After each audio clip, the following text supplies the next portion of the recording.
feast at the famous Capulet's house.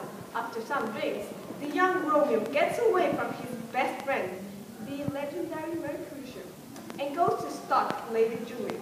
This is one of the deepest loves humanity has ever seen. The young Romeo says that before seeing Juliet, he had not experienced that type of beauty. Thanks to this event after the party, the tragic story of Romeo and Juliet truly begins. We were informed that Romeo got into the Capulet's house by climbing the wall around the house. This led to him expressing his love towards the beautiful Juliet. One of our secret cameras captured the thrilling events of these two young teenagers.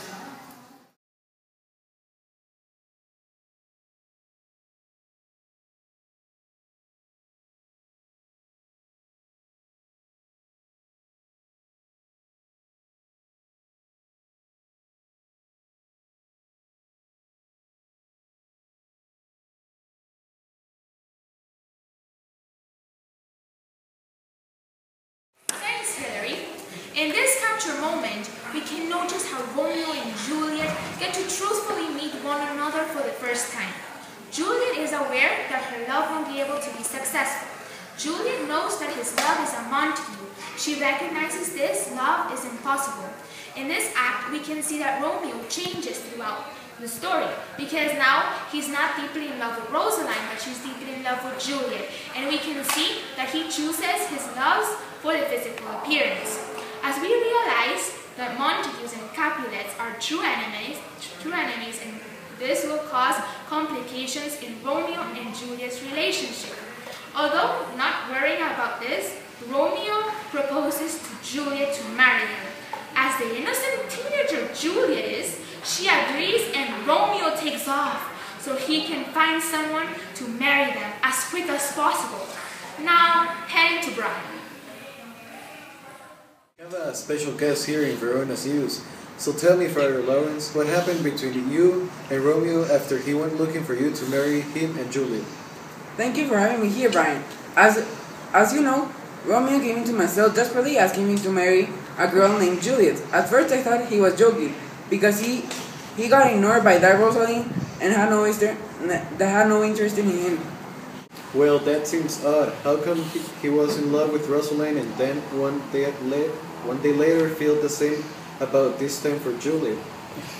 Well, Brian, you see, I had exactly the same thought. After realizing something impressive, I decided to actually marry them. So, Friar Lawrence, tell me what was the amazing discovery you made?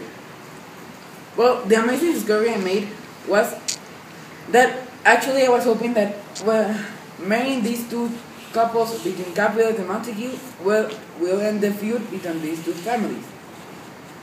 Let me tell you something, Friar. That is something I would have never thought about you. You're a genius.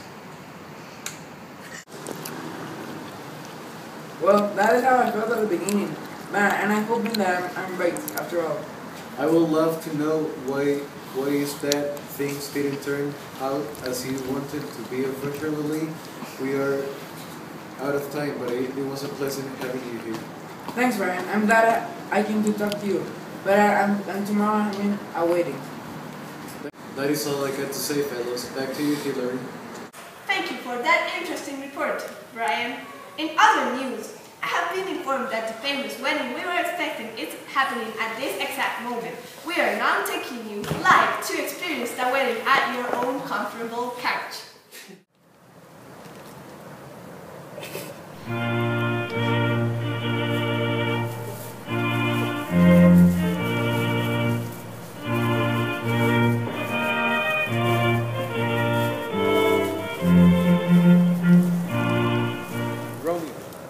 Accept Juliet as your wife? Juliet, will you accept Romeo as your husband? I do. So now I declare you husband and wife. You may kiss the bride. That was a beautiful wedding, wasn't it? Now we are having our daily literature lesson with Jason. Welcome, I'm Jenny and he's Jason. And the purpose of this program is to teach you about literary terms, the ones we have learned in English class for the past trimester. So let us first start with the sonnet. which is one of Shakespeare's most famous ways of writing when it comes to his plays. So let's first start with the definition of such term. The definition of sonnet is a rhyming scheme of A, B, A, B, C, D, C, D, E, F, E, F, G, G, which is made up of 14 lines.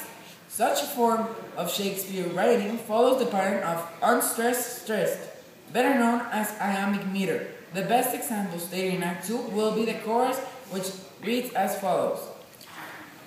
Now old desire doth in his deathbed lie, and young affection gapes to be his hire. That fair of which love grown for and would die, with tender Juliet matched, is now not fair. Now Romeo is beloved and loves again, alike bewitched by the charm of looks, but to his foes supposed he must complain, and she still loves sweet bait from fearful hooks. Being held a foe, he may not accept access, to breathe such woes as lovers used to swear, and she as much in love, her means such much less, to meet her new beloved anywhere. But passion lends them power, time means to meet, tempting extremities with extreme sweet. This is considered as a sonnet due to the fact that it has 14 lines and it follows Shakespeare's famous pattern. Now we're going to talk about the metaphor, another important literary term. So a metaphor is a figure of speech in which a word or phrase is applied to an object or action to which it is not literally applicable. In other words, it compares two things to one another. An example of such term is as follows. But soft, what I like through yonder windows break. It is the east, and Juliet is the sun. Here, Shakespeare is comparing Juliet to the sun in the east. Now we're going to talk about a simile. So a simile is a figure of speech involving the comparison of one thing with another thing of different kind, used to make a description more vivid. An example of such term will be as follows. Love goes toward love as schoolboys from their books. This example is good because it compares two different kind of things. Thank you for joining us. Let's get on with the program right now. Well, I know you all have enjoyed this program so much, but it has to come to an end. So, our last segment of the day, we have a special poet here to tell us more about some quotes and their importances of the act. Welcome everybody. This is a very important quote said by Juliet. Oh, swear not by the moon, that in constant moon, the monthly changes in her circle orb, let's thy love prove, likewise variable.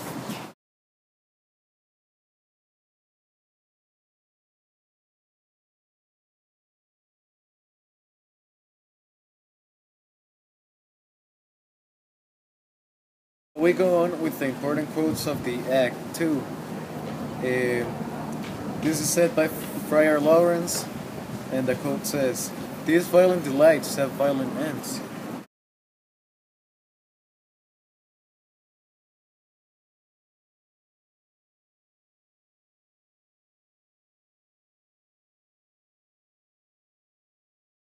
This is the third important quote from Act 2, Scene 6.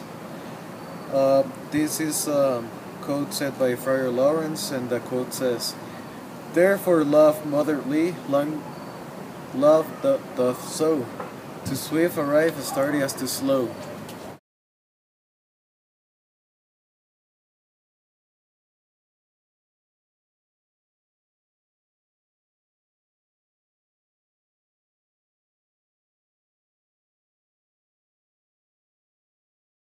Well, that was all for today, folks. We hope to see you again in the next week of Verona News.